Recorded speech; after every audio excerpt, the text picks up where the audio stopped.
हर महादेव, वंदे मातरम, जय श्री राम मित्रों।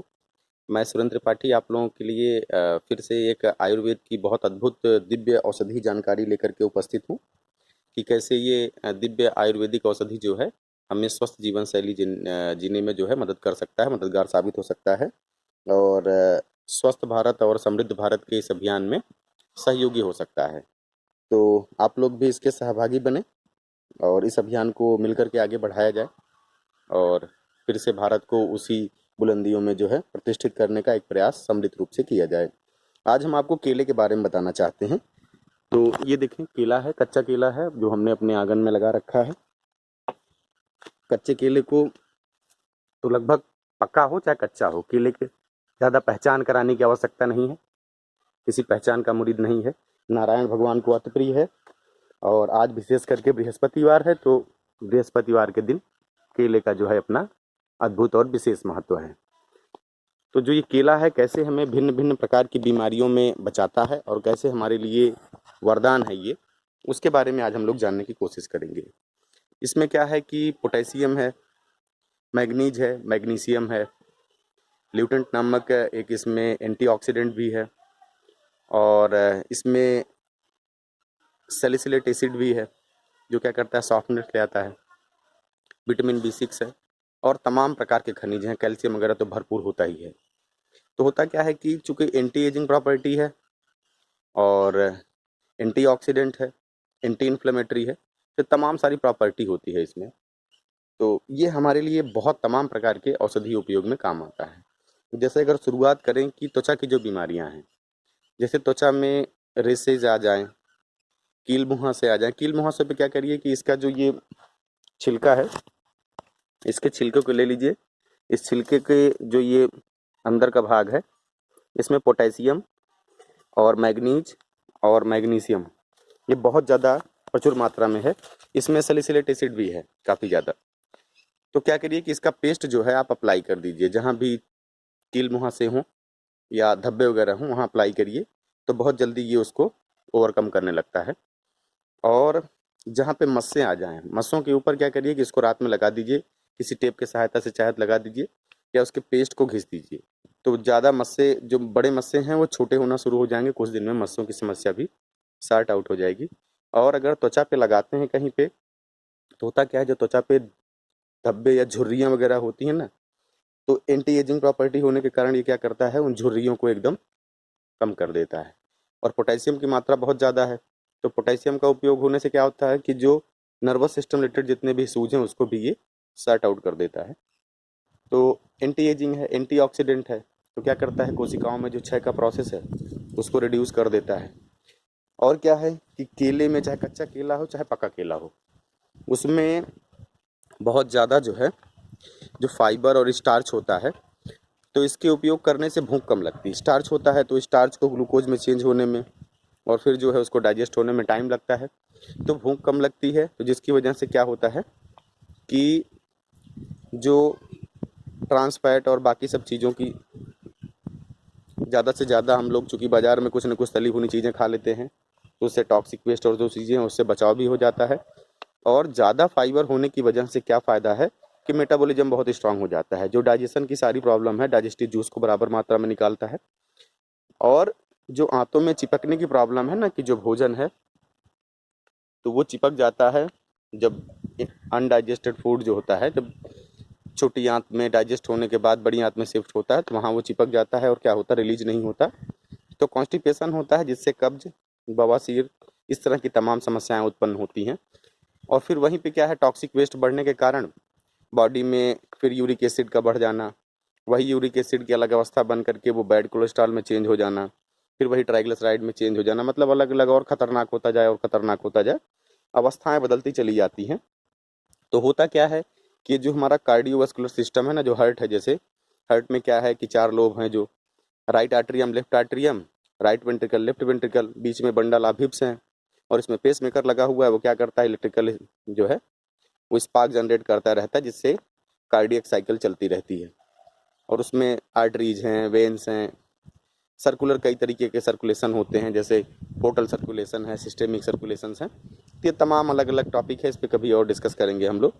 तो होता क्या है कि जब हम गलत खान पान से, या जो आजकल रिफाइंड ऑयल वगैरह का तेल ज़्यादा प्रयोग हो रहा है, या ज़्यादा तेल को गर्म करने से वो ट्रांस फैट में चेंज हो जाता है, तो उससे क्या है कि जो एलडीएल ज़्यादा बनने लगता है, low density lipoprotein, bad cholesterol, तो उसको क्या करता है कि फिर वो ब्लड में एब्जॉर्ब होकर के रक्त की धमनियों में वो ब्लॉकेज क्रिएट करने लगता है, कि जो आर्टरीज वगैरह हैं, तो हार्ट पे जो है बैक प्रेशर आता है, तो हार्ट अटैक की समस्या बढ़ जाती है, और फिर प्रॉपर ढंग से जगह जगह ब्लड पहुंच नहीं पाता, और कहीं कहीं गांठें बनने लगती हैं। तो उसमें क्या करता है, पूरी तरीके से ये बैड कोलेस्ट्रॉल को घटा करके जो गुड कोलेस्ट्रॉल है, हाई डेंसिटी लिपोप्रोटीन है ना, उसको बढ़ाने लगता है। और मेटाबॉलिज्म स्ट्रांग होता है तो सारी समस्या अपने आप ही जो है, शरीर चुस्त दुरुस्त मस्त तंदुरुस्त हो जाता है, और क्या है कि जो मोटापा है, मोटापे जैसी समस्या भी खत्म करने लगता है। विशेष करके ये फ़ायदा क्या करता है कि जैसे जिसको दस्त वगैरह हो, दस्त में भी बहुत फ़ायदा करता है, और अगर कब्जियत हो तो उसमें भी बहुत फ़ायदा करता है। तो इसका उपयोग करके हम लोग इस तरीके से तमाम लाभ ले सकते हैं। इसमें क्या है कि सोडियम जो है बहुत कम होता है, पोटेशियम की मात्रा बहुत ज़्यादा है। तो जिनको एंटी इन्फ्लेमेटरी प्रॉपर्टी भी है, तो होता क्या है कि सोडियम बढ़ने से शरीर में यूरिक एसिड ज़्यादा फॉर्म होता है। यूरिक एसिड क्या है कि उसमें जब आप बैलेंसी चेक करेंगे ना, तो उसमें क्या है कि वो सोडियम अटैच रहता है, और वो क्या करता है, सोडियम यूरेट में चेंज कर देता है, और जा करके वो जो जॉइंट्स है, जॉइंट्स में इकट्ठा होने लगता है, जॉइंट्स में जलन उत्पन्न करने लगता है। और होता क्या है कि उन जॉइंट्स में जो स्नोवियल फ्यूल बनने का प्रोसेस है उसको स्लो डाउन कर देता है, और उसमें दर्द, अकड़न, जलन, ये सारी चीज़ें, स्वेलिंग आना, ये सब उत्पन्न करने लगता है। तो क्या होता है कि जो पोटेशियम है, वो पोटेशियम सोडियम को रिप्लेस करता है। जब पोटेशियम सोडियम को रिप्लेस करेगा, तो जो ये डिजॉल्व न होने की जो इसके क्रिस्टल जमा है, वो क्रिस्टल क्या है कि फिर ब्लड में आ करके वो किडनी से फिल्ट्रेट होकर के, मतलब तब वो टूटने की स्थिति में पहुंच जाता है, और वो फिल्टर होकर के यूरिन के माध्यम से बाहर निकल जाता है। जो दर्द और स्वेलिंग वगैरह है और जलन है, उसको पूरी तरीके से क्या करता है, ठीक करने लगता है। और होता क्या है कि कैल्शियम बहुत प्रचुर मात्रा में है, तो इसमें जो रक्त का फॉर्मेशन होता है, रेड ब्लड सेल्स जो हैं, तो लाल रक्त कोशिकाओं का जो फॉर्मेशन है वो बोन मैरो में होता है। बोन मैरो कहाँ स्थित होती हैं, सब हड्डियों में होती हैं, और उसमें ज़रूरत जो होती है, तो इसमें कैल्शियम है। अगर इसको खाएंगे तो हड्डियाँ स्वस्थ रहेंगी, मजबूत रहेंगी, शरीर जो है चुस्त दुरुस्त रहेगा। जैसे आपको मैं बताऊं कि एक जो वारिस बोगर करके टेनिस प्लेयर है, वो देखिए बहुत सारे हेल्थ टॉनिक का एडवर्टीजमेंट करता है, और जब उससे पूछा गया कि तुम क्या करते हो, तो वो बोलता है कि मैं तो केले खाता हूँ। मैं जब देखिए टेनिस की बॉल कितनी स्पीड से जाती है, जब उसको रिवर्ट करता है वो, तो उसके लिए वो कहता है कि मैं केले खाता हूँ, भले मैं हेल्थ टॉनिक ऐड करता हूँ, लेकिन मैं तो केले का यूज करता हूँ। वो हमेशा अपने पास केले रखता है, उसके स्टेटमेंट है, आप लोग जाकर के नेट वगैरह पे भी सर्च कर सकते हैं। तो होता क्या, हड्डियाँ मजबूत रहती हैं, तो उसमें बोन मैरो जो है वो बहुत स्ट्रांग रहता है। और रेड ब्लड के फॉर्मेशन के लिए जो सबसे आवश्यक चीज़ है, विटामिन B6 और आयरन, इसमें विटामिन B6 बहुत भरपूर मात्रा में होता है। तो करता क्या है कि विटामिन B6 ज़्यादा होने के कारण फिर जिसको एनीमिया की प्रॉब्लम हो, विशेष करके एनीमिया की समस्या में ये क्या करता है कि रेड ब्लड सेल्स के फॉर्मेशन में बहुत हेल्प करता है, और एनीमिया की प्रॉब्लम कुछ दिन में ही सॉर्ट आउट हो जाती है। और उसकी वजह से जैसे थकान हो, कमजोरी हो, या चक्कर आने की समस्या हो, वो भी पूरी तरीके से क्या होता है कि दूर होने लगता है। तो ब्लॉकेज भी खत्म कर देता है, कार्डियोवास्कुलर सिस्टम को मजबूत करता है, और इस प्रकार से मेटाबॉलिज्म की पूरी तरीके से एंटी एजिंग प्रॉपर्टी है। त्वचा के जितने भी रोग हों, जैसे दाग हों, धब्बे हों, जो भी बीमारियां हों त्वचा के रिलेटेड, उसमें क्या करता है, उसमें सब में उपयोगी है। और जैसे किसी को सोराइसिस हो जाए, सोराइसिस में क्या होता है कि चकत्ते हो जाते हैं, चकत्ते होकर के फिर उसमें क्या बोलते हैं कि जो धब्बे हो जाते हैं, घाव हो जाते हैं, और चकत्ते छूटने लगते हैं पपड़ी के रूप में। तो वहाँ पे इसका जो पेस्ट है छिलके का, उस पेस्ट को नारियल के तेल में मिला करके अगर अप्लाई किया जाए, तो बहुत जल्दी ये प्रॉब्लम जो है ठीक होने लगती है। तो ये बहुत उपयोगी है, बहुत जो है स्वास्थ्यवर्धक है। और जैसे आपको बताता हूँ कि जिसको बवासीर हो जाए, बवासीर में क्या करना है कि जो ये केला है, इसको एक केला लेकर के यहाँ बीच से इसको फाड़ दें, और छोटा सा भीमसेनी कपूर, मतलब जो देसी कपूर आता है, देसी कपूर को लेकर के छोटा सा टुकड़ा, उसका एक मूंग की दाल जो होती है उसी के बराबर का टुकड़ा लेकर के उसके बीच में डाल करके सुबह खाली पेट खाएं, तो हफ्ते भर में ही आपको बहुत से प्रॉब्लम में 50% राहत मिल जाएगी। कुछ दिनों के उपयोग में पूरी तरीके से ठीक हो जाएगी। पत्तियाँ इतनी गुणवत्तावान हैं कि आप जो सूखी पत्तियाँ लेकर के इसको आप जला दीजिए, किसी बर्तन में, किसी पात्र में लेकर के, किसी तसले में लेकर के इसको जला दीजिए और उस राख को जो है बारीक जो है कूट लीजिए, बारीक जो है उसको पीस लीजिए, छान लीजिए। शहद में मिला करके उसको आप रख भी सकते हैं, स्टोर भी कर सकते हैं। जो काली खांसी तक को भी ठीक करने की क्षमता है इसमें, बहुत उपयोगी है। देखने में ये लग रहा है कि बहुत सिंपल है, ऐसे ही नहीं कहते हैं कि केले में जो है भगवान नारायण का वास होता है। ये तमाम प्रकार के खाने में तो स्वादिष्ट है ही है, इसका सब्जी बना करके, इसका चटनी बना करके, इसके कच्चे केले का बहुत अच्छी तरीके से उपयोग कर सकते हैं, क्योंकि कच्चे केले ये डायबिटीज़ के लिए रामबाण है, आप समझ लो।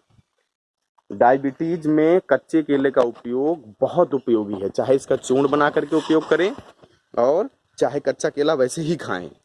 तो क्या है कि तो वैसे जो कहते हैं ग्लूकोज की मात्रा, हालांकि पके केले खाने से भी डायबिटीज़ में कोई इस तरीके की समस्या नहीं होती, क्योंकि उसमें ग्लूकोज नहीं फ्रक्टोज होता है। क्योंकि जो शुगर है एक्चुअली, जिसे कहते हैं ना कि इसमें डायबिटीज़ हो गया है, शुगर हो गया, शुगर नहीं एक्चुअली ग्लूकोज बोलते हैं उसको मेडिकल टर्मिनोलॉजी में, कि ग्लूकोज का लेवल बढ़ जाता है। क्योंकि जो मिठास होती है शुगर ना, वो कई रूपों में है, जैसे मोनोसैचराइड है, पॉलीसैचराइड है, डाइसैचराइड है। तो जो ग्लूकोज हैं वो सब पॉलीसैचराइड बॉन्ड्स हैं, और जो फ्रक्टोज हैं वो सब क्या है कि मोनोसैचराइड के बॉन्ड्स हैं। बाकी सैक्रिन वगैरह हैं, सब तमाम खतरनाक प्रिपरेशन है। जो नेचुरल फॉर्म में मिठास निकलती है वो सब फ्रक्टोज हैं।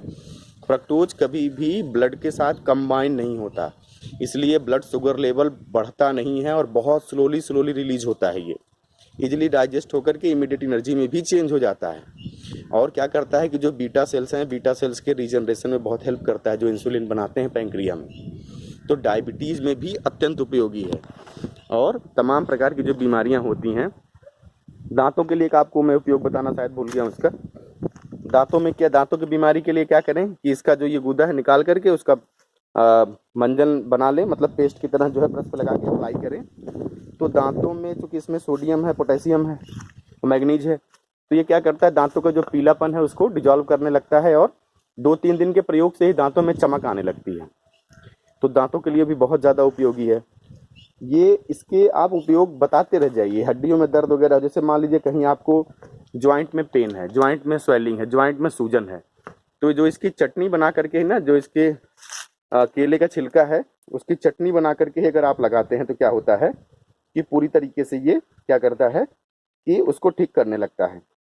इसकी चटनी ही बहुत लाभकारी है। आप समझिए कि जो दर्द हो, स्वेलिंग हो, उसको पूरी तरीके से क्या करता है, ये ठीक करने लगता है। बाकी अगर कहीं पे जो बताया ना गांठें वांठें हों, जैसे गांठें हो जाती हैं जगह जगह गांठें, इट मीन्स हमारा जो सेंस है कहने का कि जैसे आप देखिए पैर वैर में क्या है कि यहाँ जैसे पैर में तलवे फटने लगते हैं, तो उसमें क्या करिए आप जो है इसको